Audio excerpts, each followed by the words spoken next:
Welcome to the Nerd Party. Hello, I'm Tristan Riddell. And I'm Matt Hansen. And you're listening to the Nerd Party. Talk nerdy to me. Welcome to Nerd Party.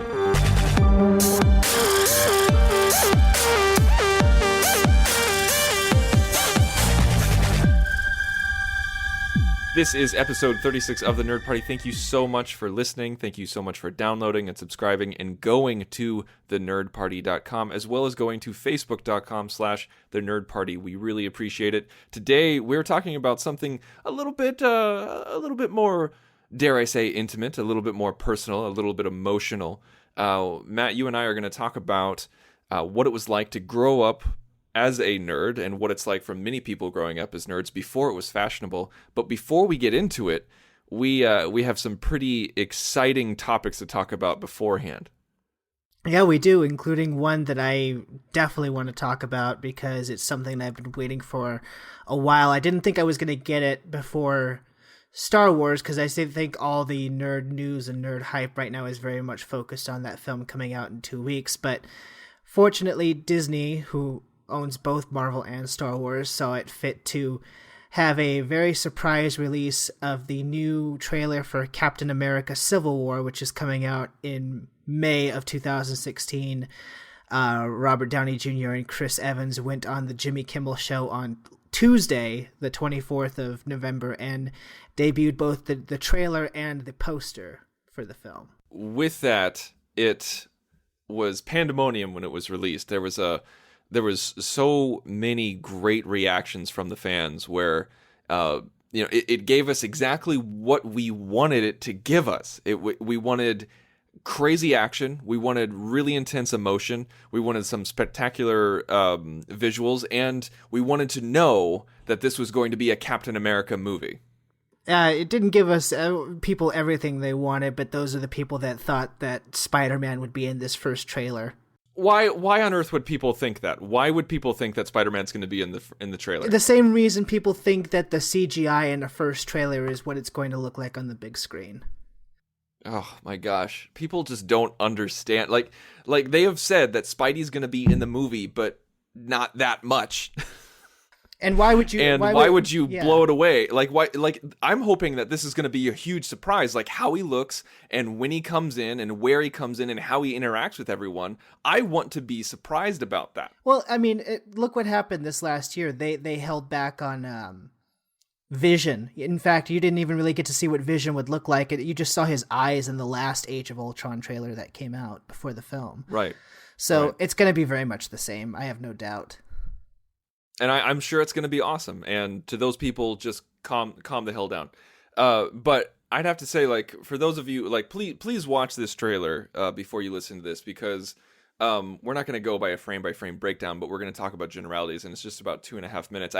My parents were over the weekend to visit after Thanksgiving, and one thing that we always do when they come up to visit, or when I go down and visit them, is they never see what's coming out. They're not online, they don't have social media or anything like that, and they pretty much just watch Netflix instead of TV, and so they have no idea what trailers, what movies are coming out or what the trailers look like. So I always sit them down and say, these are the trailers you need to see. And one of the first ones was Civil War, and I showed them Civil War right after I showed them Batman versus Superman, and my mom's like, why is everybody fighting?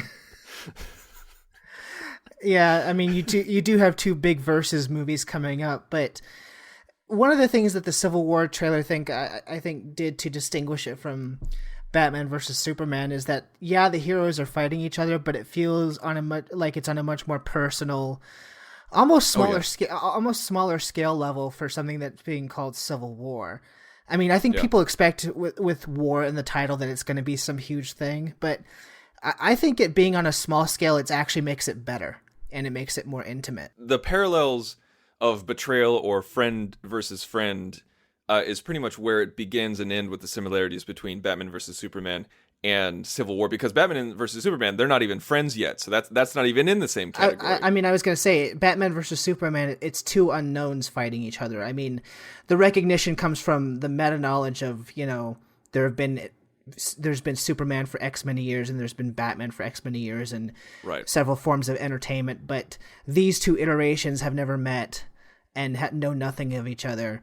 Whereas Steve Rogers and Tony Stark and everyone else who's fighting against each other have not only known each other, but have worked together for years and are friends. So Now there's a moment in the trailer where Cap is talking to Tony, and Cap is presumably talking about Bucky, and he says he's like, I'm really sorry, but I couldn't do this because he's my friend, or something along those lines. But the main point is that he said he's my friend, and then there's this beat. We have a close up of Tony's face, and he says, "So was I," and that's boom. That's right there. Right, that's right where it hits you in the feels. And I noticed some backlash in this moment. I thought this was going to be a universally loved moment, and I did see a lot of positivity about it. But for some reason, there are some people who are like, "No, you guys weren't friends." Well, I mean, I think people, I get it's these same people who want Spider-Man in the first trailer. And I hate to insult people, but it's true. It's people who are incapable of picking up on subtlety. They need things spelled out for them, and they need it to be overt. If you watch the interaction between Captain America and Iron Man over the course of, the two Avengers films, and it's mostly the two Avengers films, but you could see that their relationship has evolved for, if they're not buddy necessarily, they have a good working relationship, and they do on some level care about each other. So yeah, not everybody has to be Kirk and Spock, not everybody has to be, bros in an internal bromance, it's, they're comrades. They have respect for each other, like Tony could have led the Avengers himself, but he chose not to, and gave it to Cap, and he did that for a reason, because he respected him, and he knows that he knows what he's doing, and there you can't have that without some sort of base level friendship. Right. You know what? I want to talk about a couple things that kind of surprised me in this trailer, but ultimately pleased me. One thing that didn't surprise me, and one thing that I was hoping that this trailer would do, and it did, is that I think it effectively convinces people that this is indeed Captain America 3 and not Avengers 2.5. There are other Avengers in this movie, but I think this trailer did a very good job of showing that this is still Cap's sequel. What do you think? Yes. Very much so. Like I said at the top of the show, that's one thing that they definitely established. And, you and I kind of went back and forth beforehand, and I didn't think that they were going to go far away with it. I was just hoping that they wouldn't. But, the Russo brothers knew that this is not going to be, a Tony Stark movie, that this is not going to be Iron Man 4, that the audience wanted Captain America 3 with just a little bit of Iron Man. And they went out of their way in the trailer to show you this is more about Cap dealing with Bucky and dealing with Iron Man than it is Cap and Iron Man, or just Iron Man. That's the thing that did surprise me, but pleasantly so. The only I don't want to say it was worry, but concern that I might have had when they first announced Civil War and what they were doing with the storyline is, The Winter Soldier was a fantastic movie, and it set up this arc between, Steve and Bucky trying to regain his memories. That's what the last post-credit scene, if you remember, of Winter Soldier was telling us, is that he goes back to his memorial at the Captain America Museum and starts to remember who he was. And so, my only concern was, are we going to have to put that story on hold because of this Civil War storyline? And instead what they did, and I think it's brilliant, is they're weaving the Winter Soldier into this Civil War storyline and making him a focal point, which I should have known that's what they were going to do, but I just didn't think of it. But since they are doing it, I think that's a great way to achieve both goals.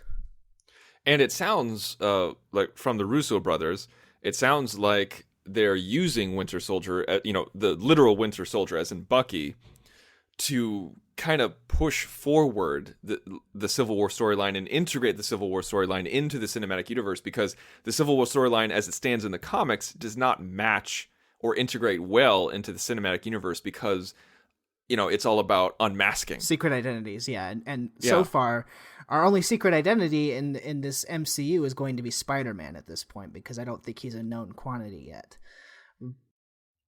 which I'm really excited about because you've heard me talk about several times that Spider-Man plays a key figure in the Civil War storyline in the comic books. Yeah, but I don't know if he's going to play the same key figure here. It's not possible for him. It's not possible for him to play the same kind of key figure, but I think it could be cool to see what kind of figure he plays. Yeah, but I think that key figure that he's playing is going to be filled by another character who we actually did get a glimpse of in this trailer, and that's Black Panther. Black Panther, I was so pleasantly surprised to see how badass he looks on screen because, you can never judge anything by paparazzi shots. It just doesn't work. You can't, like, so many things have been quote unquote spoiled for us because of paparazzi shots and like how people look in their makeup or how people look in their outfits and because they're dangling from wires and there's green screen all around them. It just, everybody's like, oh man, the suit looks stupid or this guy looks ridiculous. No, you have to wait until you can see the trailer when it's professionally lit. We got a little, like the colors retouched just a little bit.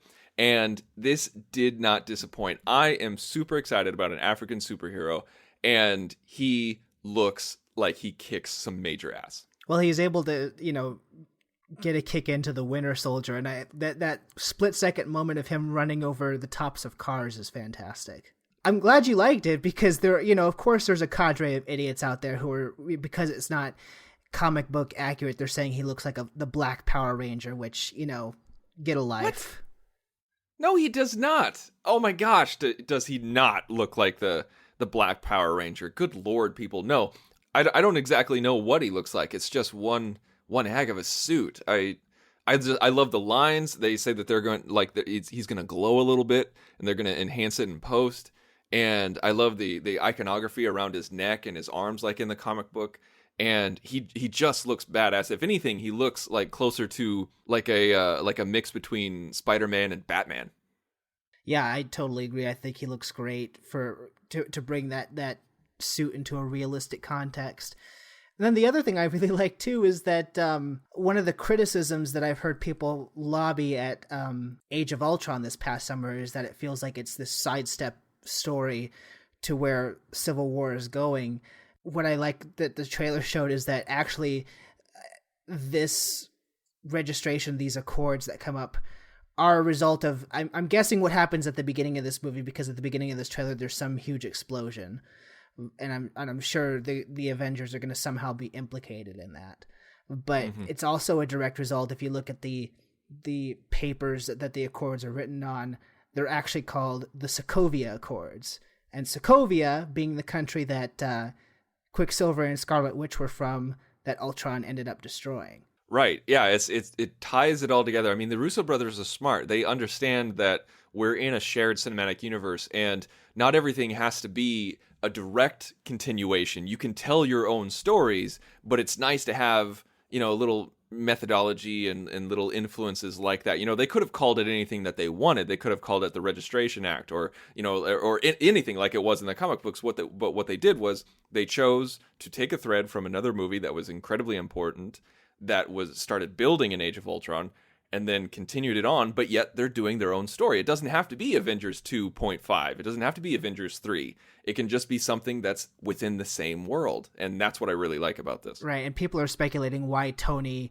who's been very, very anti-government this whole time, would suddenly submit to authority, but I have a feeling that the Russos are smart, and it's going to have a lot to do with the fact that he was ultimately responsible for what Ultron did.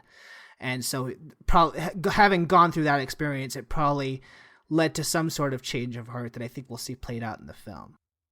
I think so. I think what we're going to see is something very, very, very emotional and personal. I think Tony's going to see firsthand the result of his actions. I mean, in the comic books, there was a massive explosion that killed lots of people. There was a mother that ran up to Tony after the fact, and I can't remember if she spat on him or slapped him or something like that, or said, like, this is your fault. How dare you? My son is dead because of you.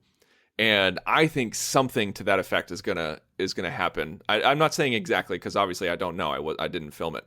But I think something to that effect is going to happen where we see that turn. We see the wheels working in his brain where he's like, yeah, it's all coming together.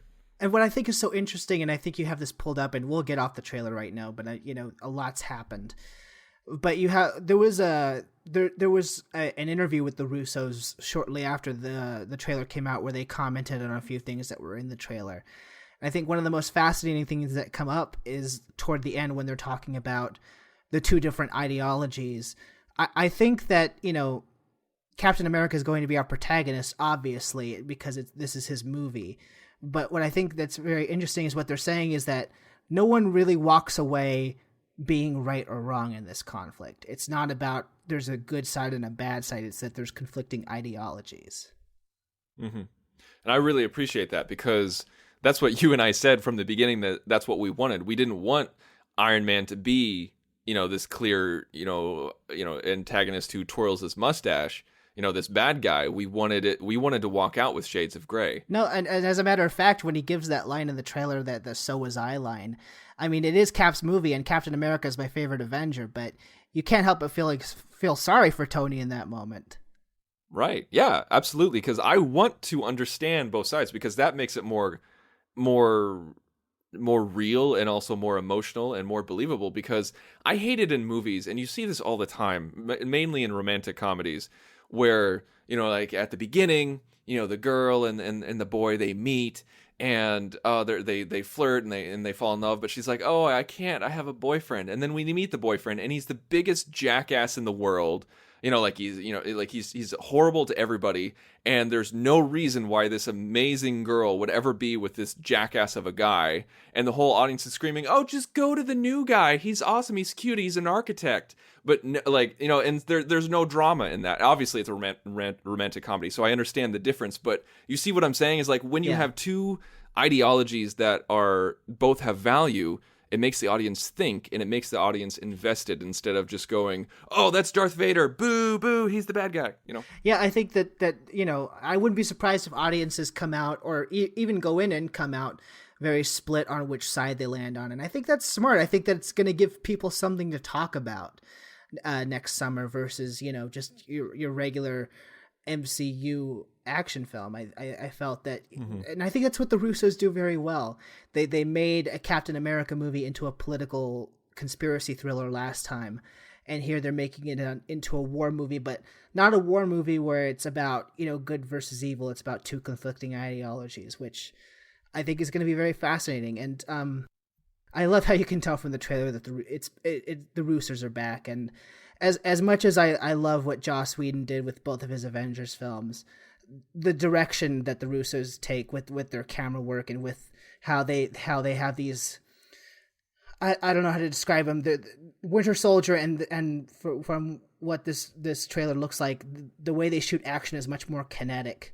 It feels much more like it is a war movie. Like it's shot. The action is kind of shot the way that something like Saving Private Ryan is shot. I don't know how to describe it. But something that's not a superhero film. Right.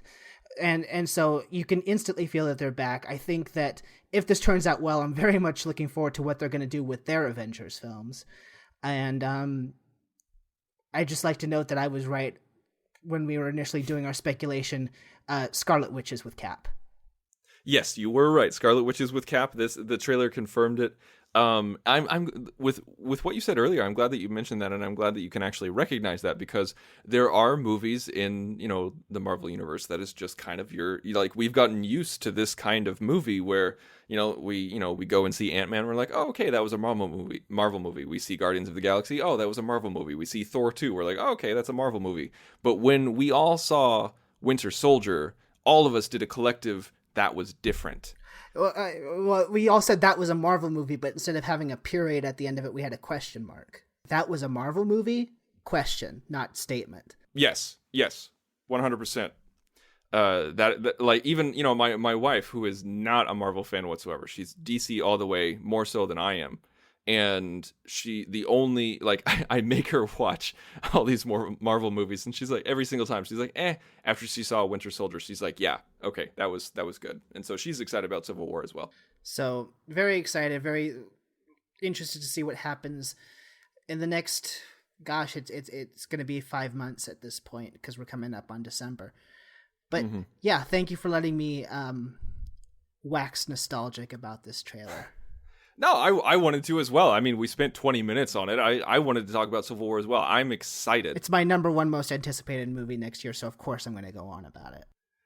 I just rewatched the trailers for Batman vs Superman and Suicide Squad, and I know that you and I were talking about, like, it's your number one movie for next year. I still think I'm going to have to put those two movies above Civil War.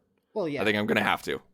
I'd be surprised if you didn't. So we should probably move on. Let's move on to our next subject and our next topic. And as I talked about at the beginning of the show, this topic is, for so many people listening to this podcast, there was a time when, being nerdy, being geek wasn't chic. It wasn't in vogue. It wasn't popular. There was a time when just because you said you liked science fiction or because you liked science, you would be ridiculed, sometimes beaten, and just for being like, that was different for some reason. You'd be like, nerd was an insult. Like now you can say like, oh man, I'm such a nerd, but back then it was, you're a nerd and you should be ashamed of yourself. Yeah, you post-millennial generations are going to have it so much more easier than we did.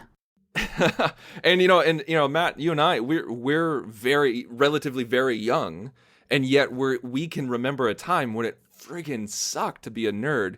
And before we get into this, I just want to I want to make a statement at the beginning of this segment that I am a white Christian heterosexual male, and I understand that you can't even really hurt my feelings, okay? I understand how much privilege I live with on a daily basis. I really do.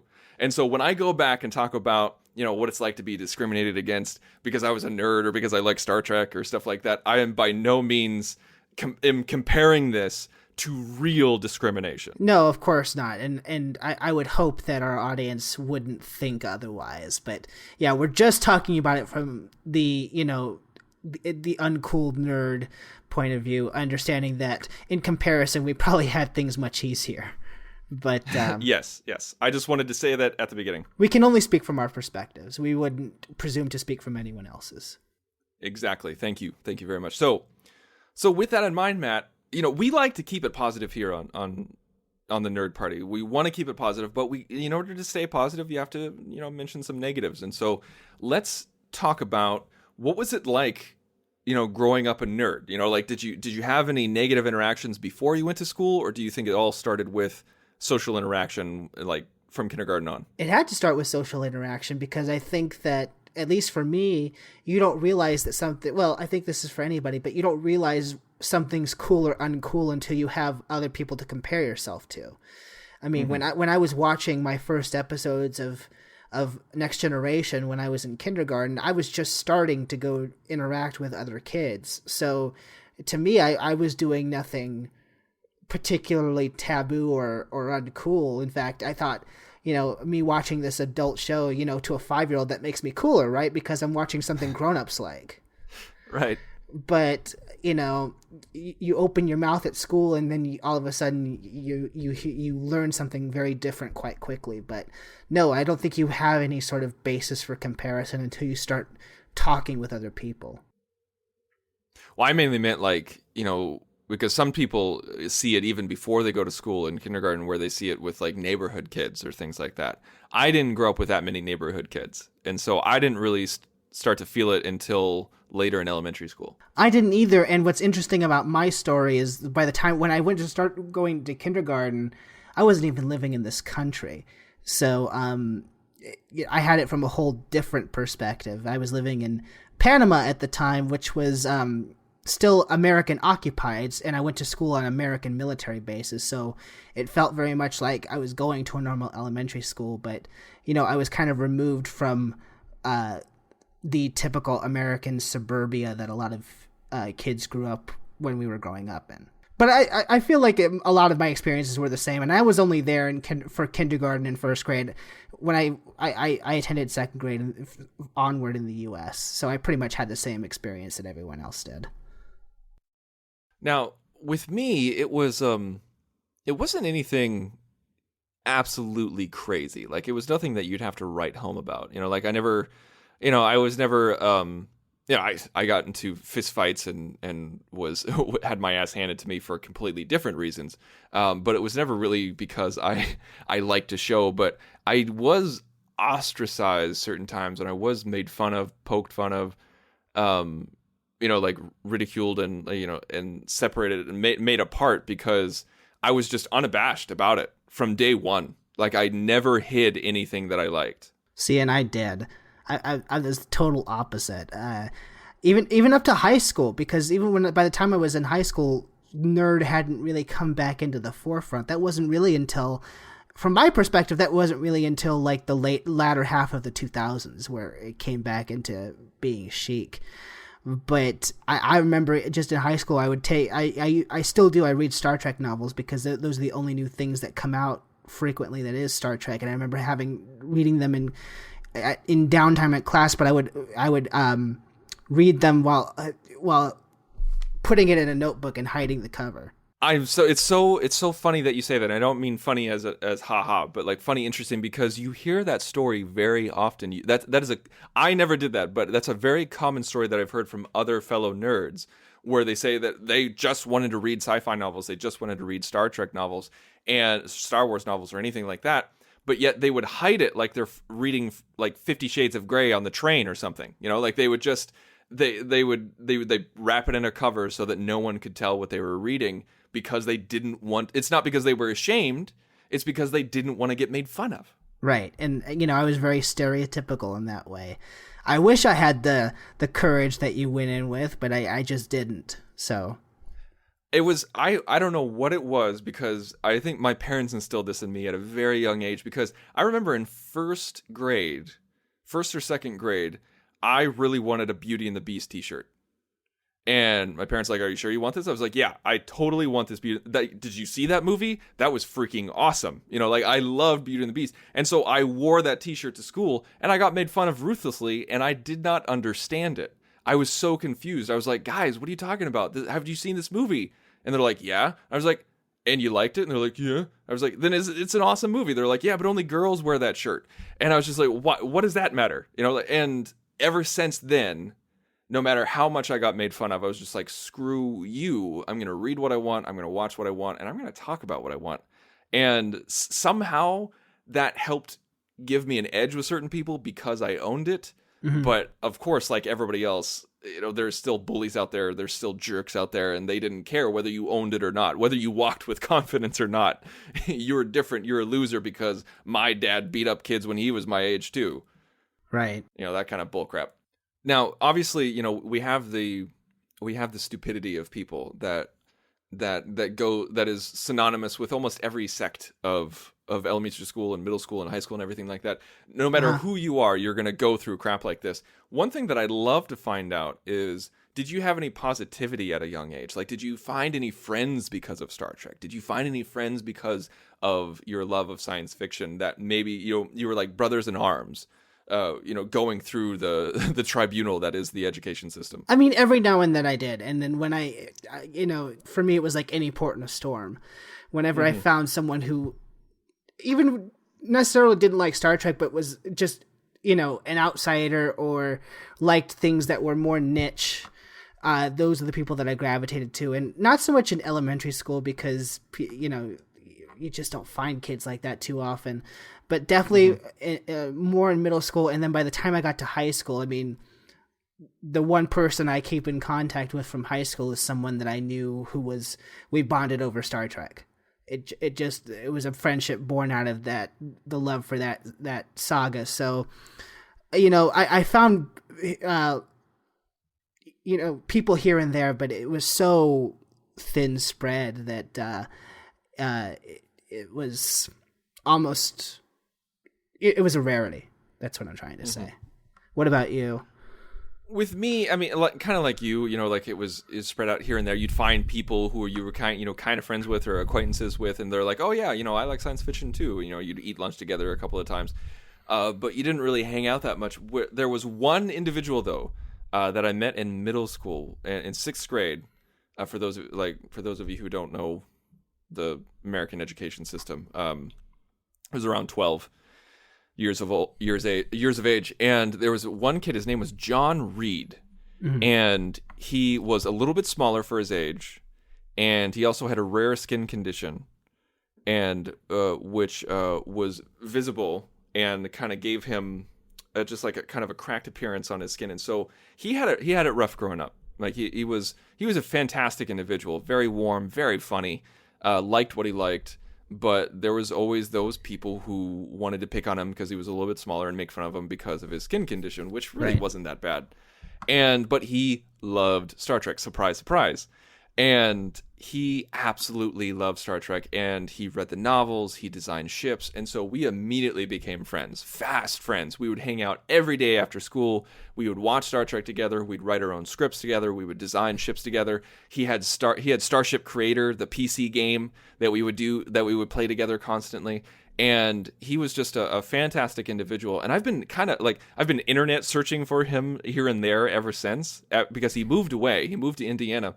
And I have yet to be able to find him. I haven't found him on Twitter. I haven't found him on Facebook. So for some reason, people know a John Reed who matches the description that I just gave, who's heavily into Star Trek.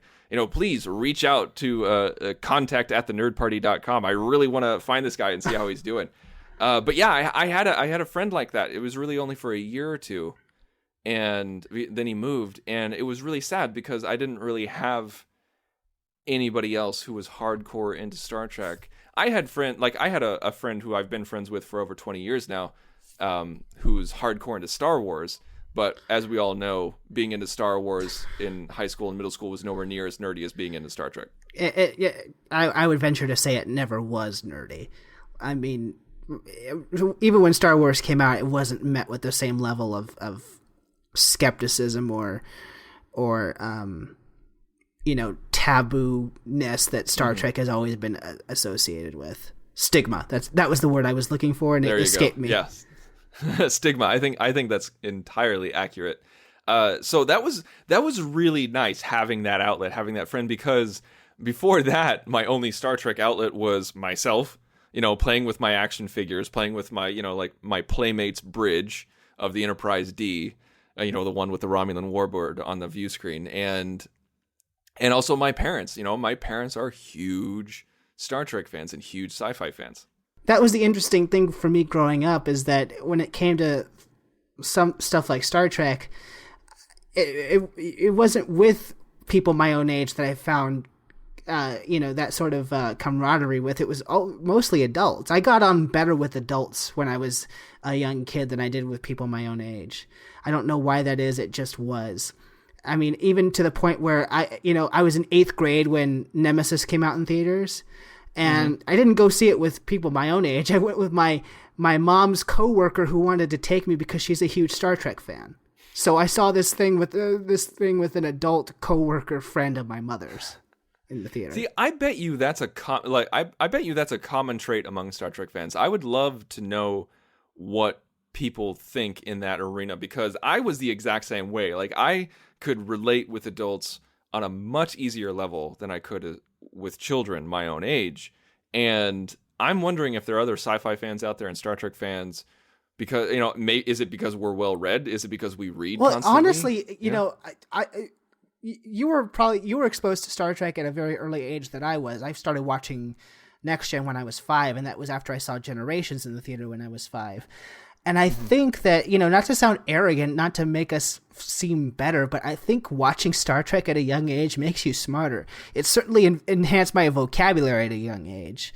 I started learning words like similar and capable and all these sort of words that I hadn't been exposed to, but I knew what they meant by the time I was 6, Transinducers. Yeah. Yeah.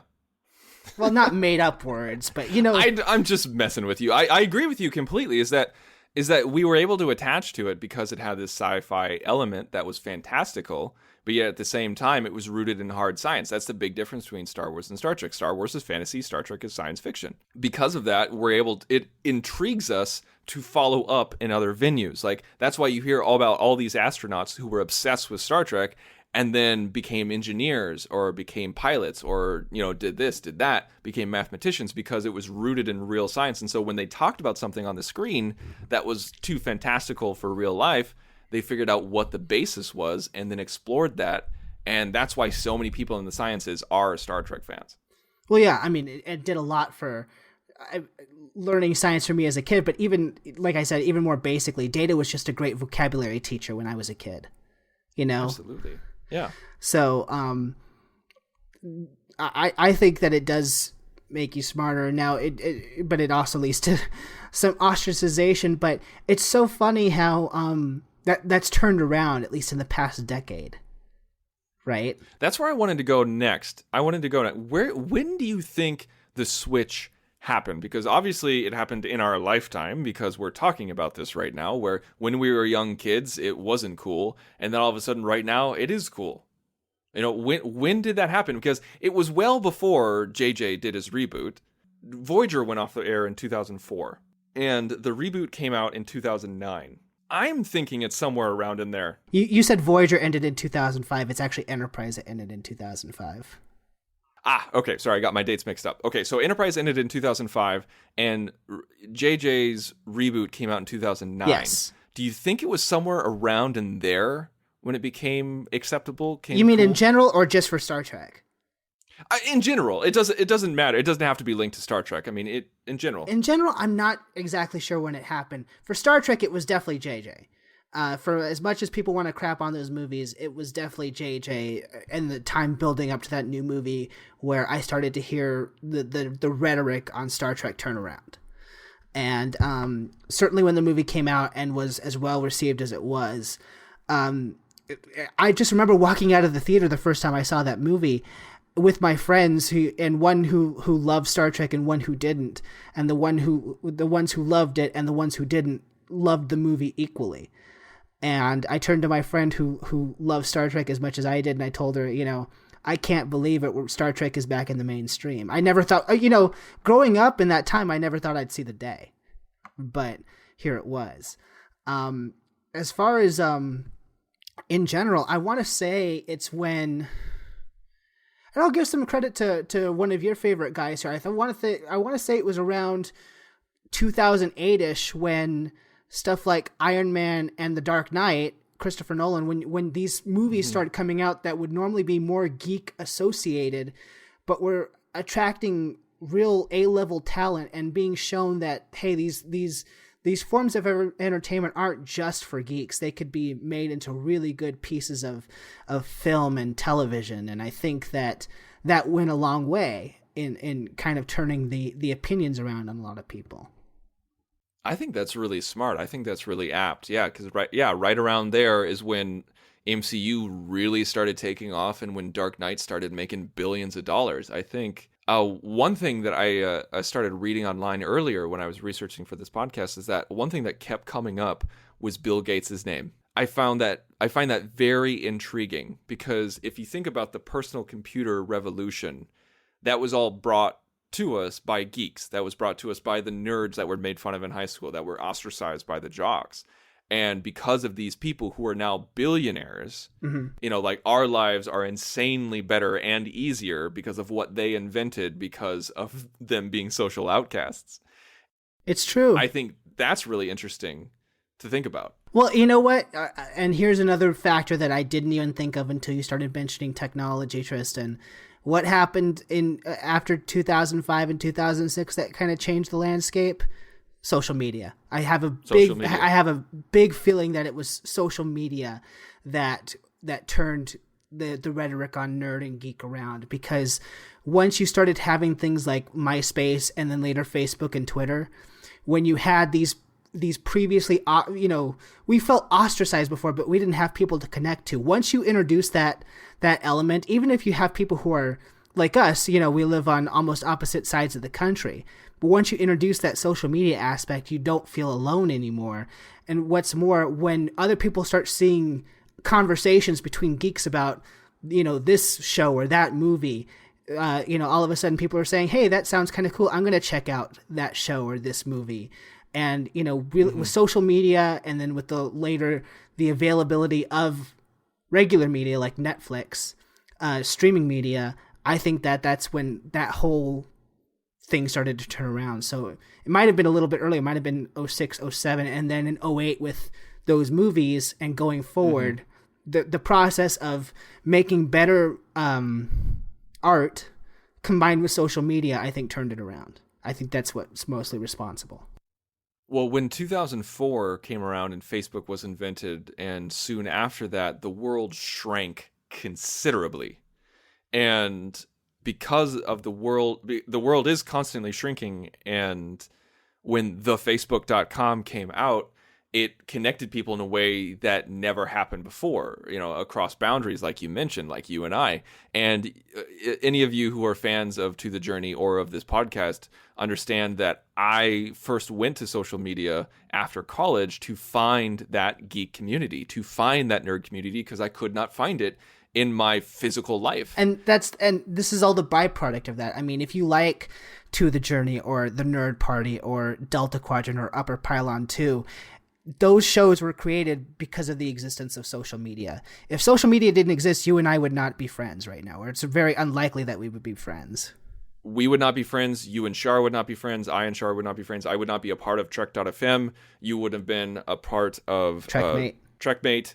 And it's like I've had such enriched experiences because of social media, because not just solely because of social media, but because social media has introduced me to amazing people who've given me the sense of community. And so I really kind of want to end this podcast right now saying, yeah, I mean, like, I think we saw it with the, once we're in the new century and personal computing got faster and faster, and then we have social media, and then we see the effects of that in our pop culture with Iron Man and Batman and, like The Dark Knight and everything like that, where like it really started to happen in the 2005, 2006 range, and then was solidified a couple of years later with a superhero movie making billions of dollars. Right. And that, I really think that changes experiences for everybody going forward. And with that, before we bring this to a close, Tristan, I kind of want to talk about the present time and the future and what geekdom should do going forward. And what I mean by that is, ever since that switch happened and, our culture is back in the mainstream, the only downside to it, and I think it's something that we can combat, is that those of us who were geeks for a long time suddenly had this influx of new people who are interested in the things that we grew up with. Like Star Trek had a influx. These superhero films had influxes, and I'm kind of seeing, and to my sort of dismay, us, not you and I, but our community in general, becoming a lot like what we were bullied by growing up, in the sense that we want to reject all these newcomers because we want to be all hipster and say that we liked it before it was cool, I like how you phrase that, because we want to be hipster. There's this weird shift where we were outside the mainstream and hated it, and then once we became mainstream, all we wanted to do was be different. And that's the definition of a hipster, is someone who tries to be different, is not different naturally. I've always rejected that personally, but it is happening in this community, which is, I think, is so unfortunate. And so what I want to implore to all of us in the community going forward is that, you can have differing opinions on the way that mainstream culture is adapting the things that we love, or the way people are responding to the things that we love. But the fact of the matter is, the things that we love would not be able to continue had it not had this influx. We need to not be exclusionary. We need to not be angry towards somebody else because they don't have the same amount of knowledge as you, or we need to not be angry because they like the same thing that you like for a different reason or a different aspect of what you like. It is absolutely insane about how we insist on separating ourselves when our fandoms, our nerddom, our geekdom is all about community. That's what it boils down to, is about loving something so much that it brings other people together, and then when more and more people start to love it, we start to separate ourselves so that we can have our little groups again, and it's disgusting. Yeah, we need to not be so cliquish, is what I'm trying to say, and really, we need to set a better example than the way we were treated by those who shunned us and growing up in middle and high school. And we need to be a little bit more loving. We need to be a little bit more accepting of our new fans and stuff like that. So that's kind of what I would like to see going forward, and I'm hoping that would happen. But you know, the great positives of social media come with the great negatives of social media, and that's, you know, people being petty, and hopefully that tones down over the coming years. I would thoroughly enjoy that because, you know, hopefully people who listen to the Nerd Party get a sense of positivity and get a sense of, yeah, maybe I won't judge that person next time. Or, you know, like, you know, with what Matt and Tristan brought up with, you know, like collect what you want with that episode, you know, weeks and weeks ago, you know, where we have our own bias and we have our own, you know, sense of what's different or what's wrong and what's right. But at the end of the day, if it's just people loving something, why can't we just let them love it and embrace them? And I feel like you said, we should be stewards as geeks. We are the ones who were ostracized. So let's not forget where we came from, and let's enjoy this time when we're in the mainstream, because it won't always be that way, so that we can make sure that no one has to feel ostracized again. I mean, do you know what a great feeling it's like when, you know, the 2009 movie comes out, and then my friends, some of whom have never seen Star Trek before, go to see that movie and love it, then come to me and say, you know, I know you love Star Trek and I love this movie. Where should I start? Or I had one girl come up to me and say, can I borrow your Next Generation DVDs? It's a beautiful thing. I love that, and I welcome that.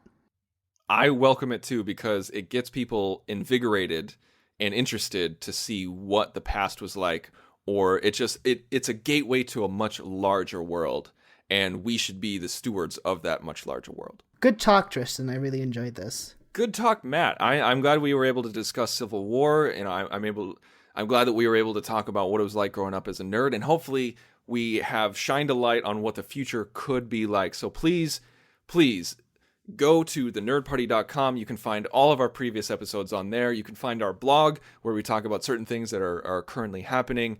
You can also find out a little bit more about us. You can also contact us via the website, or you can email us at contact@thenerdparty.com.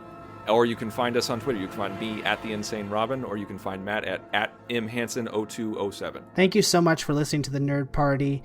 Please join us again next week. Until then, we will remain nerds and proud of it. Coming up next week.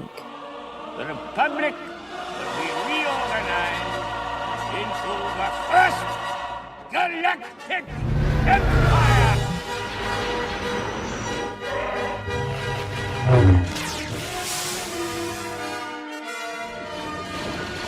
You underestimate my power!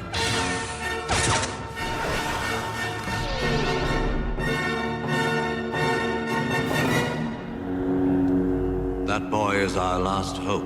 No, there is another. Join the revolution. Join the Nerd Party. Welcome to Nerd Party.